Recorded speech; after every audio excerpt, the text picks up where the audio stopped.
Ascensión, la semana que viene sería Pentecostés. Gracias, hermano. Eh, Dicho eso, vamos a ver los textos del leccionario. El primero es Juan, capítulo 16, versículos 5 al 16. Juan, capítulo 16, versículos 5 al 16.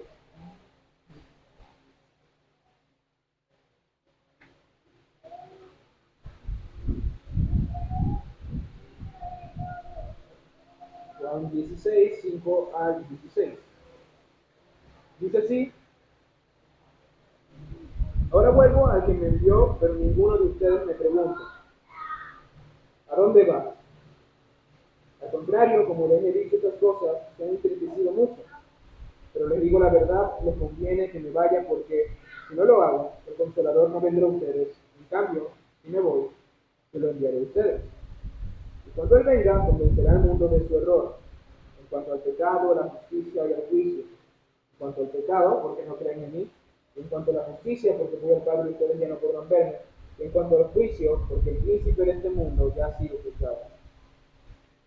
Muchas cosas me quedan aún por decirles, pero por ahora no podrían soportar.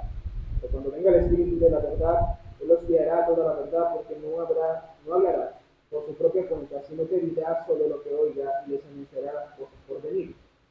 Él me glorificará porque tomará de lo mío y se lo dará a conocer a ustedes. Todo cuanto tiene el Padre es mío.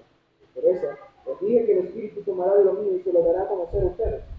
Dentro de poco ya no me verán, pero un poco después volverán a verme. Ahora vamos a ir a Lucas capítulo 24, perdón. Lucas capítulo 24, versículos 50 al 53.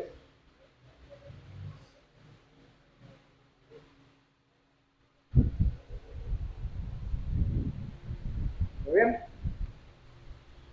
Después los llevó Jesús hasta Betania, allí alzó las manos y los bendijo.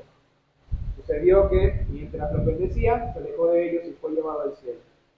Ellos entonces lo adoraron y luego regresaron a Jerusalén con gran alegría y estaban continuamente en el templo alabando a Dios. Ahora vamos a ir a Efesios capítulo 6.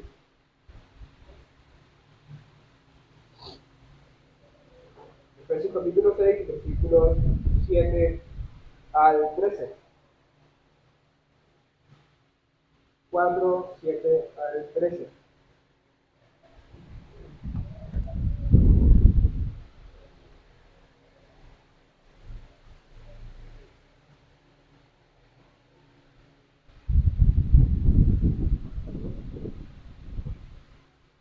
Muy bien, 7 al 13 dice así: pero a cada uno de nosotros se nos ha dado gracia en la medida en que Cristo ha repartido los dones. Por eso dice, cuando ascendió a lo alto, se llevó consigo a los cautivos y dio dones a los hombres. ¿Qué quiere decir esto? De que ascendió, sino que también descendió a las partes bajas, o sea, a la tierra. El que descendió es el mismo que ascendió por encima de todos los cielos para llenarlo todo. El mismo constituyó a unos apóstoles, a otros profetas, a otros evangelistas y a otros pastores y maestros, a fin de capacitar al pueblo de Dios para obra del servicio, para edificar el cuerpo de Cristo. De este modo, todos llegaremos a la unidad de la fe y del conocimiento del Hijo de Dios, a una humanidad perfecta, que se conforme a la plena estatura de Cristo. Muy bien, el texto de la predicación es Hechos, capítulo 1, Hechos capítulo 1, versículo 1 al 11. Hechos capítulo 1, versículos 1 al 11.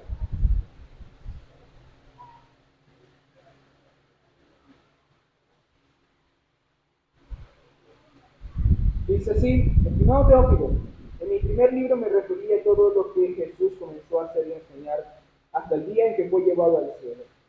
Luego de darles instrucciones por medio del Espíritu Santo a los apóstoles que había escogido, después de padecer la muerte, se les presentó dándoles muchas pruebas convincentes de que estaba vivo.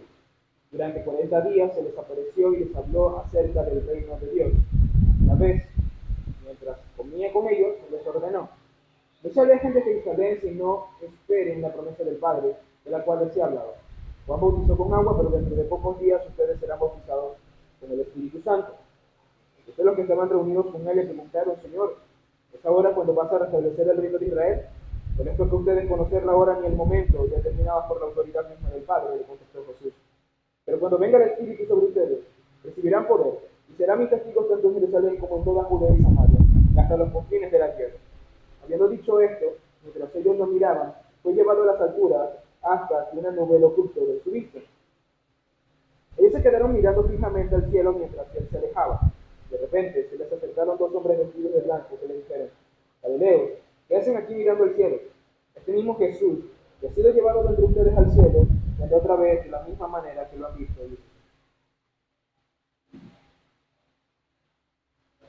Muy bien, hermanos, vamos a orar. Señor y Dios, gracias te doy, Padre Celestial, por otra oportunidad que nos da, Señor, de venir ante tu santo trono, para rogar y orar, Señor, como tú nos has ordenado en tu palabra. Padre, nosotros reconocemos que tú eres un Dios bondadoso y generoso, que quiere edificar y transformar a tu iglesia por medio del poder de tu palabra. Así que, Señor, te rogamos que ese propósito de nosotros se cumpla. Prepara nuestros corazones como buena tierra para recibir la semilla, dar fruto en abundancia, Señor. Prepara nuestros oídos y nuestras mentes, Señor, para comprender y aplicar tu palabra en nuestras vidas de forma personal. Padre, ayúdanos a tener un oído atento, un corazón dócil. Ayúdanos a no endurecer nuestro corazón, sino más bien volverlo sensible ante tus preceptos y tus leyes. Cumplir con el llamado que tú nos has dado, Señor, a cada uno de forma individual, pero también como iglesia, como congregación que está hoy reunida y que se reúne continuamente para adorar y recibir tu enseñanza. Amado Padre, ayúdanos a entender la gran verdad que se encuentra y la gran bendición que se encuentra en saber que Cristo está en el trono de gloria, intercediendo por nosotros y gobernando a nuestro favor. Ayúdanos a entender lo que eso significa para nuestra vida y que vivamos a la luz de ello. Amado Padre, quiero pedirte también que me ayudes, Señor, a pesar de todas mis debilidades humanas, a pesar de tantas cosas que pueden pasar por mi cuerpo, por mi mente, por mi alma, que aún así, Señor, tú tengas a bien utilizar este indigno vaso de barro para hablar a tu iglesia, para edificar a tu iglesia, para consolar a tu iglesia. Obra, Señor, en medio nuestro, bendice a tu congregación, a esta congregación, Señor, pero también te pedimos que tu nombre sea glorificado en medio de nosotros. Señor, bendice tu palabra el día de hoy. Te lo pedimos en los méritos de tu Hijo amado Jesús. Amén.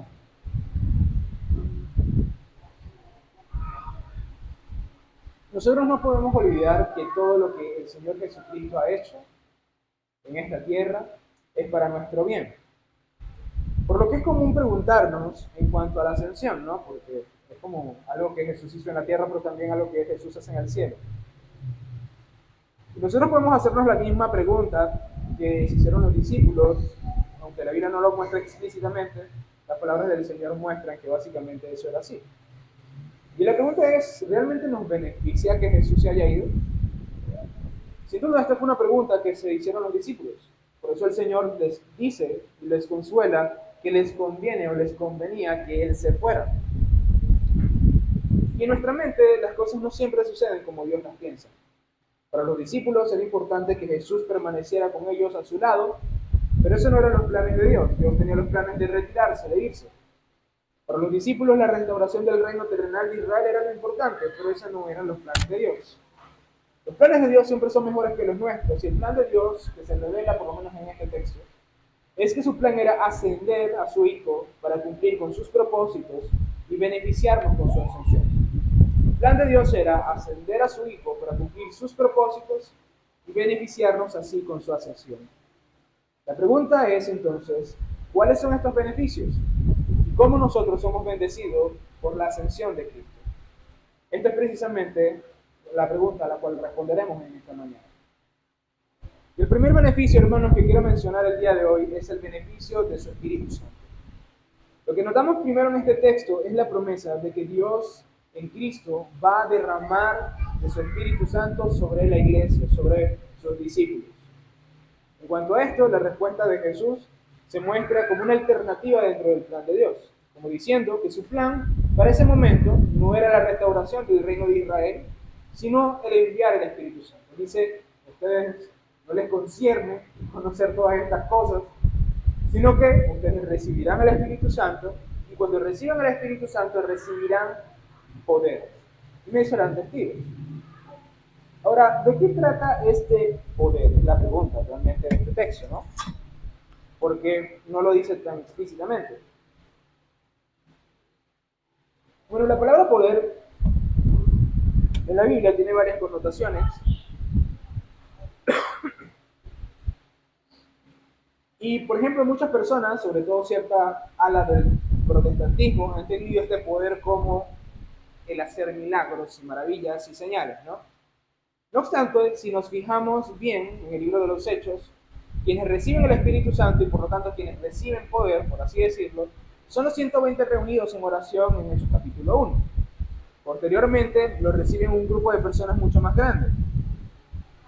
Lo que sucede es que cuando se recibe el Espíritu Santo, algunos de los eventos venían acompañados con el don de lenguas y posteriormente con algunos milagros. Pero nosotros notamos, hermanos, de que, por ejemplo, el don de lenguas no se repitió constantemente. O sea, no todas las personas que recibían el Espíritu Santo hablaban en lenguas. De hecho, la Biblia menciona que todo cristiano tiene el don del Espíritu Santo y no todos los cristianos necesariamente hablan en lenguas. Y por el contrario, quienes hacían milagros no eran todos los discípulos en el libro de los Hechos, sino sobre todo los apóstoles y los evangelistas. En algunos casos, por ejemplo, el diácono Esteban. Eran casi siempre personas señaladas por algún tipo de oficio, sea diácono, sea apóstol, sea pastor, sea anciano, sea evangelista. Normalmente eran los apóstoles y los evangelistas. Y lo que quiero decir con esto es que el poder no se refiere exclusivamente a los milagros. ¿Por qué? Porque no todos hacían milagros, pero sí todos recibían poder. Todos recibían el poder del Espíritu Santo. Y aquí que el recibir poder es realmente el recibir la capacidad de llevar a cabo algo. Es recibir el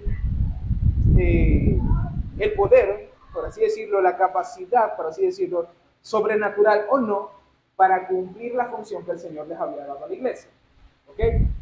Y allí que diga, ustedes recibirán poder y me serán testigos. Es decir, la finalidad de haber recibido el Espíritu Santo, hermanos, no era sencillamente hacer maravillas, milagros y un montón de cosas como que si Dios haya enviado a la iglesia a hacer un espectáculo de cosas sobrenaturales.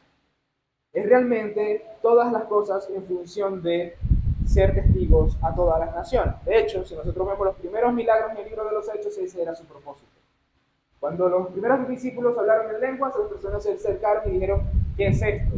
Entonces el apóstol Pedro empezó y predicó. Cuando se levanta aquel cojo y se levanta y dice, bueno, aquí ocurrió un milagro, y dice, ¿acaso nos ven como si nosotros hemos hecho algo? Es Jesús quien lo hizo y empieza a predicar el evangelio. Todo esto tiene que ver con la predicación de la palabra de Dios, con el poder de testificar. Por ejemplo, hermanos, algunos casos en el libro de los Hechos. En la primera ocasión, cuando se derramó el Espíritu Santo, los discípulos fueron capacitados para testificar a los hombres en su propio idioma. Ellos mismos decían, hemos escuchado las maravillas de Dios en nuestro propio idioma. En la segunda ocasión se dio palabra a Pedro para testificar, en Hechos capítulo 4, versículo 8. En una tercera ocasión, Dios derramó de su Espíritu Santo y después de verlos azotados, después de verlos perseguidos, fueron llenos del Espíritu Santo y se llenaron de valentía para testificar en contra de la persecución. En Hechos capítulo 4, versículo 31. Y es la misma capacidad que Dios le dio a Esteban por la cual los judíos no podían hacerle frente a su sabiduría. Dice que no podían soportar el espíritu con que hablaba. Eso quiere decir que básicamente los argumentos de Esteban se los llevaban, pues, eran demasiado convincentes. Esto lo vemos en Hechos capítulo 6, versículo 10. Entonces, ¿qué concluimos con esto? Que cuando Jesús asciende al cielo, cuando Jesús sube a su trono celestial, Él envía su Espíritu Santo y cuando recibimos el Espíritu Santo, Él nos da poder, capacidad para cumplir su obra. Y esto es algo muy, muy importante, hermanos. Demasiado importante. Creo que no lo entendemos lo suficiente. Porque si lo entendiéramos lo suficiente, entenderíamos, hermanos, que ciertamente nuestras capacidades son insuficientes, pero el Espíritu de Dios tiene la capacidad de llevar a cabo la obra con personas que no son capaces por sí mismas. ¿Quién pensaría que un grupo de pescadores mexicanos, casi que la pandillita del barrio, Iban a ser las personas que iban a revolucionar completamente el judaísmo. Iban a pensar que aquel hombre que había negado a Cristo y que solamente sabía usar una red, y muchas veces incluso como que no era muy bien pecador, porque la única vez que se nos narra que pecaba no pecó nada, ese mismo sería el que después predicaría y se convertirían primero 5.000 personas y después 7.000 personas. Iba a ser básicamente una de las personas más importantes en la historia del cristianismo. ¿Por qué, hermanos? Porque el Espíritu Santo da poder, da capacidad para ser valiente, da capacidad para hablar con sabiduría, da capacidad para cumplir la obra del ministerio. Nosotros, por ejemplo, leemos en Efesios capítulo 4, uno de los textos que vimos en el leccionario, que cuando el Señor ascendió, Él dio dones a los hombres. Bueno, la Biblia dice que cuando nosotros recibimos el Espíritu de Dios, al mismo tiempo recibimos dones espirituales para la edificación del cuerpo de Cristo. No es una capacidad natural, es algo que Dios da por medio de su Santo Espíritu. Entonces, hermanos, ¿cuál es uno de los grandes beneficios que el Señor nos dio? El gran beneficio que nos dio es su Santo Espíritu, que nos revela la verdad, que nos capacita para hacer la obra, que nos consuela, que nos recuerda el testimonio del Evangelio, que nos lleva de santidad en santidad para ser cada vez semejante a Cristo Jesús. Ese es el gran don que hemos recibido. Pero no solamente esto, sino que también nos dio su Espíritu para que seamos testigos. Y este es uno de los grandes enfoques del libro de los Hechos y uno de los grandes enfoques que nosotros deberíamos tener en cuenta. El Señor dice allí, ustedes recibirán el Espíritu Santo y recibirán poder y serán mis testigos en toda Jerusalén, Judea, Samaria y hasta los confines de la tierra, literalmente hasta el fin del mundo. Y de una manera parcial, esto se cumplió. ¿Por qué? Porque los discípulos fueron testigos en Judea, en Jerusalén, en Samaria y hasta cierto punto hasta los confines de la tierra, porque incluso el Evangelio llega a Roma, que es el epicentro de la sociedad de aquella época. Sin embargo, para nuestra generación todavía queda mucha tarea por hacer. Es decir, que si bien parcialmente los primeros discípulos cumplieron con esta tarea, Dios todavía no ha retirado su Espíritu Santo. ¿Por qué? Porque todavía no hemos llegado hasta los confines de la tierra. Para que se haga un ejemplo, para que se haga una idea, en el mundo, hermanos, hay 2.000 millones de personas. 2.000 millones de personas no alcanzadas. Y no alcanzadas no nos estamos refiriendo a personas no convertidas. Son personas que nunca han escuchado el mensaje del Evangelio. Personas que no saben que existe algo llamado Evangelio. Personas que nunca han escuchado el hecho de que Cristo Jesús murió en la cruz del Calvario, sin mencionar la cantidad de etnias, la cantidad de naciones, la cantidad de personas que aún ni siquiera han sabido de que existe algo llamado Biblia, que habla del Hijo de Dios que murió por sus pecados. Entonces esta tarea todavía sigue. La tarea de ser testigos hasta los confines de la tierra sigue en pie, hermanos. Y esta es una tarea que también se nos es concedida a nosotros. Dios nos dio su Espíritu Santo para darnos poder, pero ese poder es para que seamos testigos hasta los confines de la tierra. Y esa es la tarea que se nos dio, ¿no? Es el beneficio, pero es la tarea también que se nos ha dado. Aquí es necesario hacer una pregunta. La pregunta es si nosotros realmente tenemos el Espíritu Santo. Porque si la respuesta es afirmativa, hermanos, si tú dices sí, yo soy templo y morada del Espíritu Santo, yo tengo el Espíritu de Dios en mí. Entonces hay dos cosas acá. Uno, tienes un gran beneficio, Dios te ha dado poder, ojo, poder como capacidad, no tú te vas a empezar a salir hasta tú matas gente por ahí, por favor, no hagas eso. Pero también usted ha recibido el don para ser testigo de Cristo, para hablar de las cosas, las bondades del Señor. Y para saber si uno tiene el Espíritu Santo, realmente, si bien puede haber cierto testimonio subjetivo e interno, el Señor nos revela, hermanos, que toda persona que ha puesto su fe en Cristo Jesús y ha confiado y ha sido salvo, realmente tiene el Espíritu de Dios. 1 Corintios capítulo 12, versículo 13 nos dice que todos fuimos bautizados por un solo Espíritu para constituir un solo cuerpo, ya seamos judíos o gentiles, esclavos o libres, diferentemente de la condición en la que estemos. A todos se nos dio beber de un mismo Espíritu. De la misma forma, hermanos, nos lo dice Gálatas capítulo 3, versículo 26 al 28. Todos ustedes son hijos de Dios mediante la fe en Cristo Jesús. Porque todos los que han sido bautizados en Cristo se han revestido de Cristo. Ya no hay judío ni griego, esclavo ni libre, hombre ni mujer, sino que todos ustedes son uno solo en Cristo Jesús. Por tanto, hermano, si tú has sido salvado, si tú has sido rescatado de las tinieblas a la luz admirable del Señor, si tú te has unido al cuerpo de Cristo como un vínculo espiritual y verdadero, tú tienes el Espíritu Santo. Esa es la realidad. Y si tú tienes el Espíritu Santo, entonces tú has recibido capacidad y has recibido el encargo de ser un testigo fiel del Evangelio. Por lo tanto, uno, no te sientas incapaz, porque realmente siempre te vas a sentir así. Dios te capacita, Dios te da capacidad. ¿Ustedes creen, hermanos, que esos hombres que fueron y predicaron el Evangelio, a pesar de la persecución, eran personas valientes por sí mismas?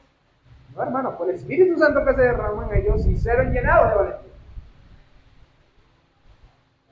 Eso fue lo que sucedió. Fue el Espíritu que nos capacitó para hacer frente a las personas.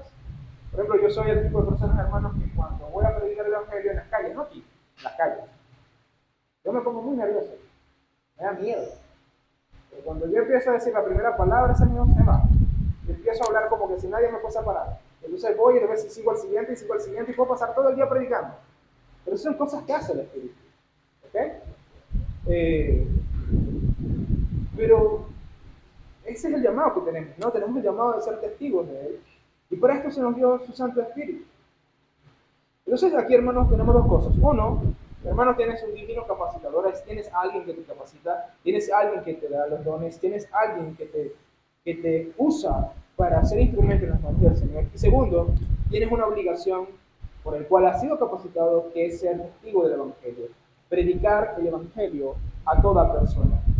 Hermanos, tómate muy en serio esto, porque el Espíritu de Dios ha sido dado con este propósito.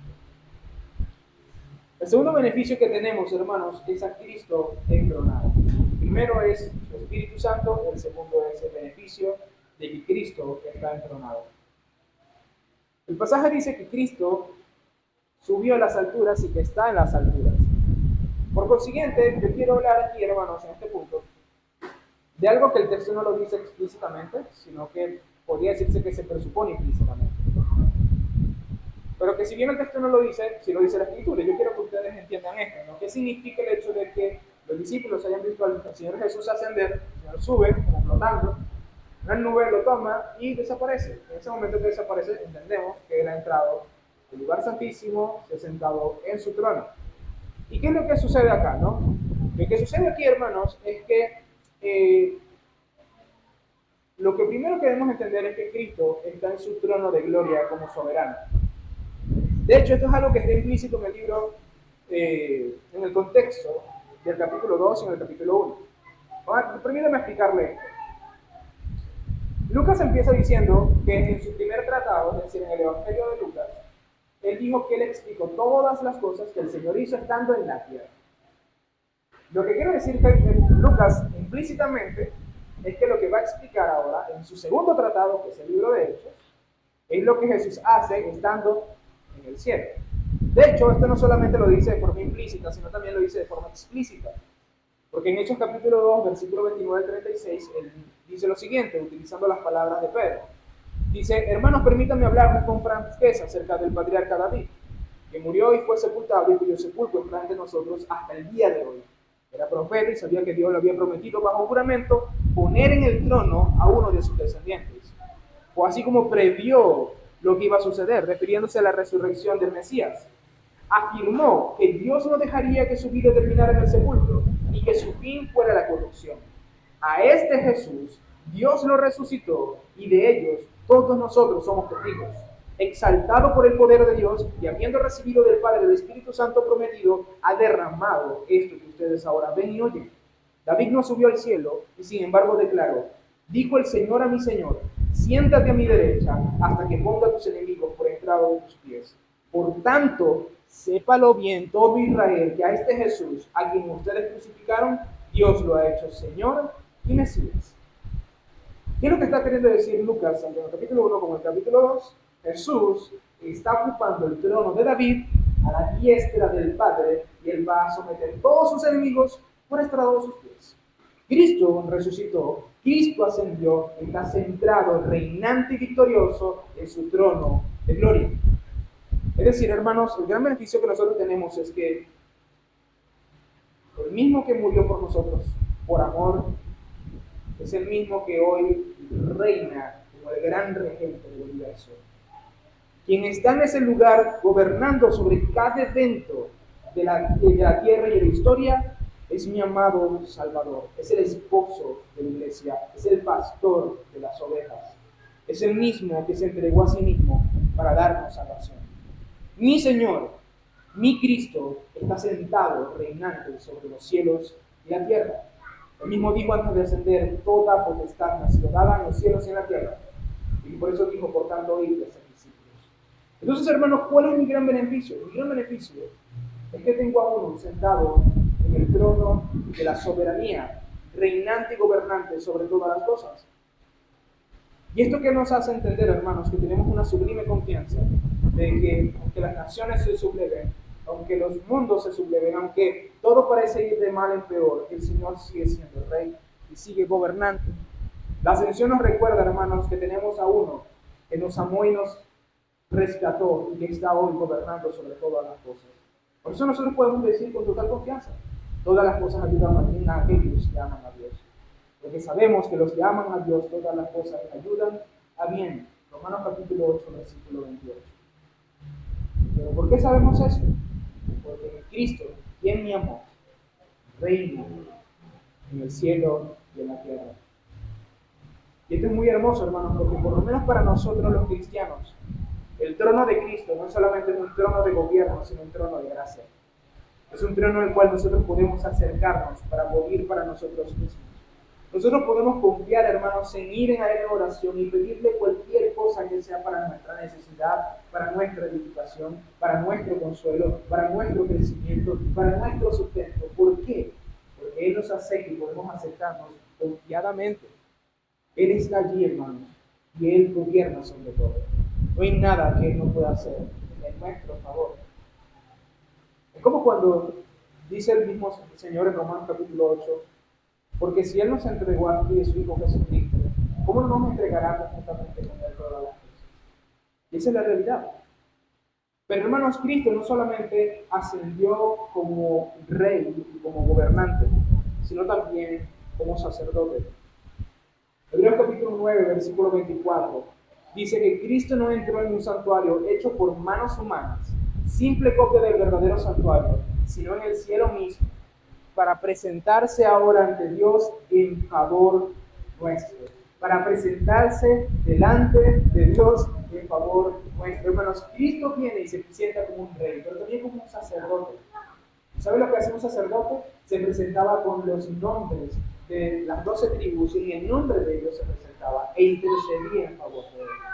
Hermano, yo tengo un sacerdote, tú tienes un sacerdote que está presente delante de la presencia del Padre, pidiendo por ti, para tu favor y para tu bien. Y sabe, hermano, esto es algo fascinante. Por ejemplo, si yo le digo a usted que yo oro por usted, tal vez no se sentirá bien, ¿no? Se sentirá mal, se sentirá que bueno, el pastor ora por mí. Pero más que pensar que el pastor ora por usted o con un hermano ora por usted, es saber que Cristo ora por ti. Que el Señor pide e intercede por su iglesia. Y esto es algo que creo que nosotros no dimensionamos y no entendemos lo que implica eso para nosotros en cuanto a su favor. Para mí el mejor ejemplo para dimensionar esto es el ejemplo de Pedro. Pedro fue anunciado sobre su caída. El Señor le dijo: Pedro, el diablo te ha pedido para zarandearte. Y ciertamente, al que te cante el gallo, tú me negarás 3 veces. Pero él dice: pero yo he pedido por ti, para que tu fe no falle. Yo he pensado tanto en ese texto, ¿cuántas veces mis caídas no han sido más estrepitosas? Porque el Señor pidió que mi fe no faltara. ¿Cuántas veces mi pecado no ha carcomido completamente en mi vida, sino más bien me ha quebrantado para llevarme otra vez a los pies de Él? Porque Cristo ha pedido por mí. Hermanos, la razón por la cual Pedro, a pesar de que tuvo una caída horrible, hermanos, él negó a Cristo, no una vez, 3 veces. O sea, el que negar a Cristo es un pecado horrible, porque el Señor dice que el que me negara yo lo negara. Bueno, pero no lo negó una vez, lo negó 3 veces. Porque ese es un pecado muy, muy serio. Pero el Señor dijo, yo he pedido por ti, yo he rogado por ti, yo he intercedido por ti, para que tu fe no falte. ¿Sabe una cosa, hermanos? La fe de Pedro no faltó, pero no por Pedro, sino por la preciosa y maravillosa oración de Jesús. Ahora, piensa esto, ¿no? ¿Cuántas veces esto no se ha aplicado también a ti? Por el simple hecho de que el Señor oró por ti. Por el simple hecho de que tienes un sacerdote que entró al lugar santísimo, al santuario perfecto, para poder interceder por ti, hermano. Y eso es algo precioso. Tengo a alguien que está intercediendo en mi favor. Este es el gran beneficio que yo tengo. Al Cristo entronado, al que entró en el santuario, al que está sentado en el trono. Mi Señor está en el cielo. Y todo lo que Él hace, entonces es para mi favor. Hermanos, si yo combino estas dos cosas, tanto al Cristo entronado como al Cristo sacerdote, yo debo entender, hermanos, que todo lo que ocurre en mi vida, básicamente no escapa de su santo y perfecta voluntad. Cuando Él ejerce su soberanía, lo hace para mi bien. Y cuando el Padre ejerce su soberanía, lo hace en respuesta de la oración de Cristo. ¿Había pensado? ¿Y quién es el que intercede por mí? El mismo que tiene todas mis debilidades porque fue semejante a mí. El mismo que se hizo hombre y murió por mi causa. Entonces, ¿a quién más le puedo confiar mi corazón y a sus oraciones? Además que las oraciones del Señor son simplemente más eficaces que las de todos nosotros, ¿no? No encuentra un no por respuesta en las oraciones. Entonces yo confío en la oración del Señor. En tercer lugar, hermanos, tenemos un tercer beneficio. Y es el hecho de que Él nos dio una esperanza. Primero es el Espíritu Santo, el segundo es el Cristo entronado, y el tercer beneficio es una esperanza. Después del Señor hablarle sobre la necesidad del Espíritu Santo, viniese sobre ellos y los llenase con poder,